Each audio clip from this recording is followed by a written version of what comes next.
आवाज कोणाचा आवाज जनतेचा ताही दिशातून घुमला राष्ट्रवादी पुन्हा प्रगतीच्या वाटेने जाऊया साथीने एका पवार साहब तुम आगे बढ़ो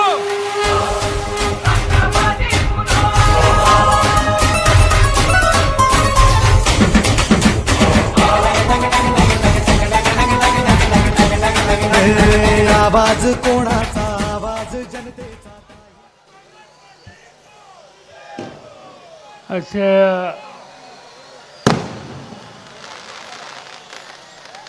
अच्छा या अतिशय महत्त्वाच्या कार्यक्रमाचे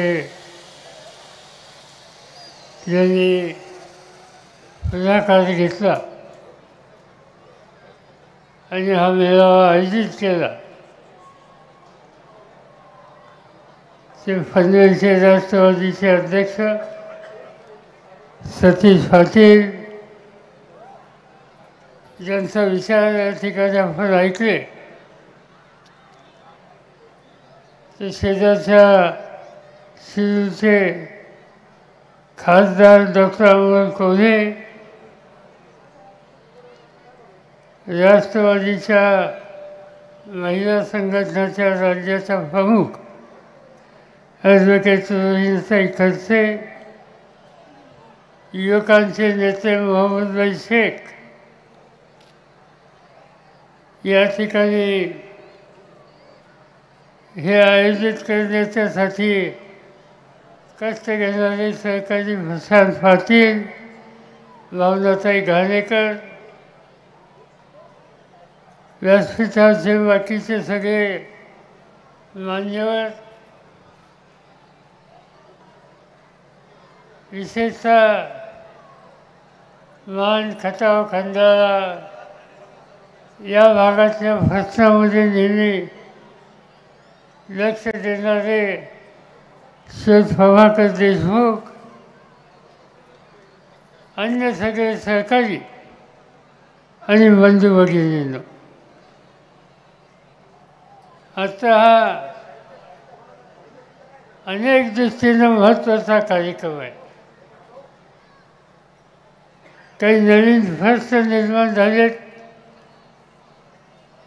त्यासाठी स्वतंत्र राज्य सरकारला विश्वासात घेऊन बैठक करावी लागेल आणि स्थानिक लोकांच्या जमिनी वाचतील कशा भूमिपुत्रांना उद्ध्वस्त करणारे काही प्रकल्प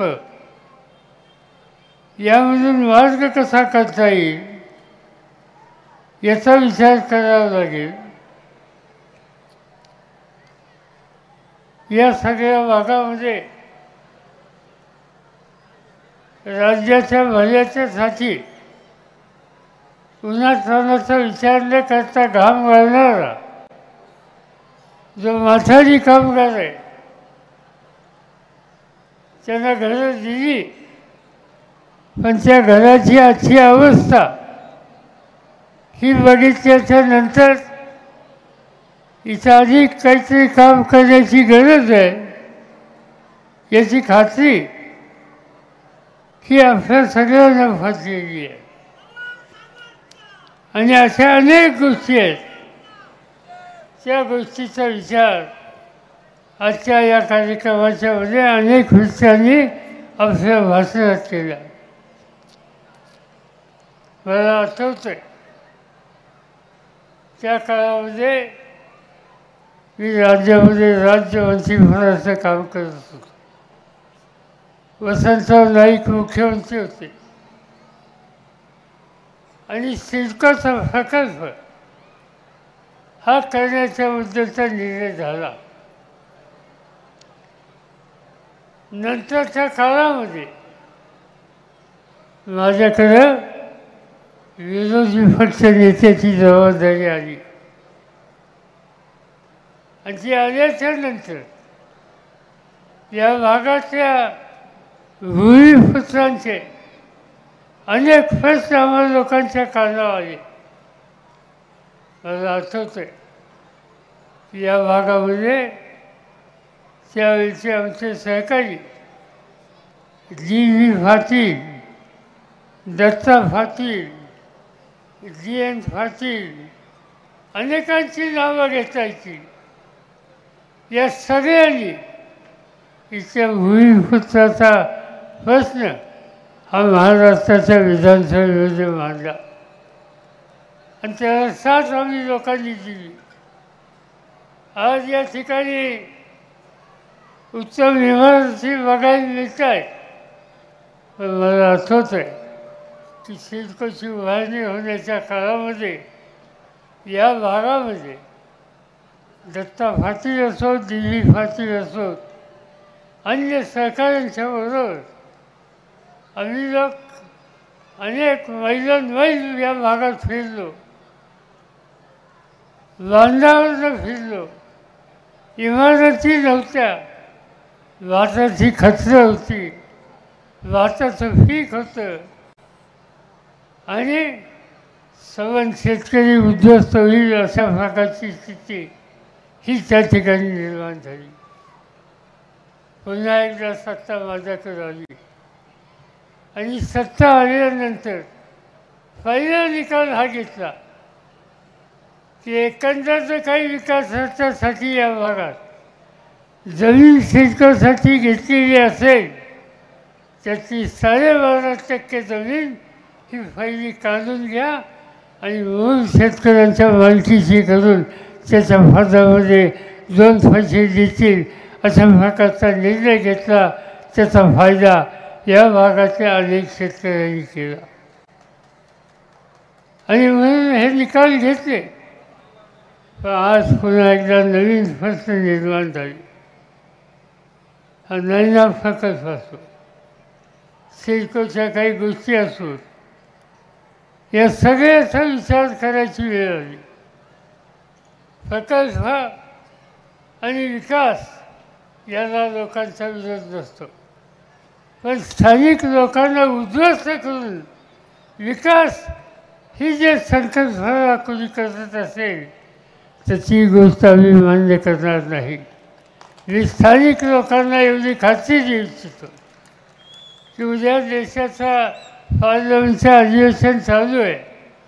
आज 10 दिवसात ते संपेल आणि ते अधिवेशन संपल्यानंतर राज्य सरकारला विश्वासात घेऊन आणि स्थानिक जनतेला विश्वासात घेऊन या नैना प्रकल्पाच्यासाठी जी काही आपल्याला तुमची मागणी असेल त्याची पूर्तता करायला जी काही पावलं टाकायला आवश्यकता असेल त्यामध्ये तुमच्या खांद्याला खांदा लावून मी आणि माझे सगळे सहकारी तुमच्याबरोबर आहोत हे या ठिकाणी मुद्दाम सांगू इच्छितो. काही करायची गरज आहे. हा विकास याचा अर्थ स्थानिक माणूस उद्ध्वस्त नव्हे. हा विकास याचा अर्थ स्थानिक माणसाच्या संसारामध्ये सुधारणा झाली ही स्थिती आज आपल्या सगळ्यांना निर्माण करायची.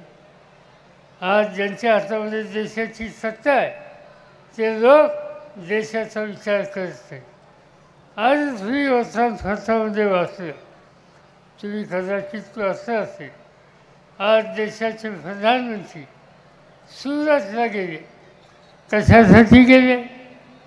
देशाचा सगळ्यात मोठा हिऱ्यांचा प्रकल्प आज त्याचं उद्घाटन सुरतमध्ये ते करत होते.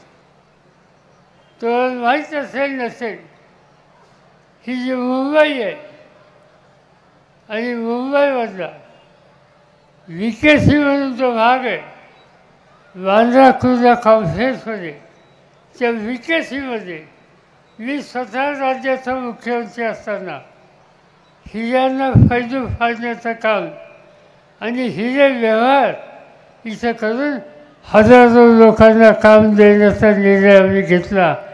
तिथल्या लोकांना जमीन दिल्या आणि जमीन देताना फक्त 1 रुपयाला तिथं जमीन दिली आणि हजारो लोकांना काम आणलं.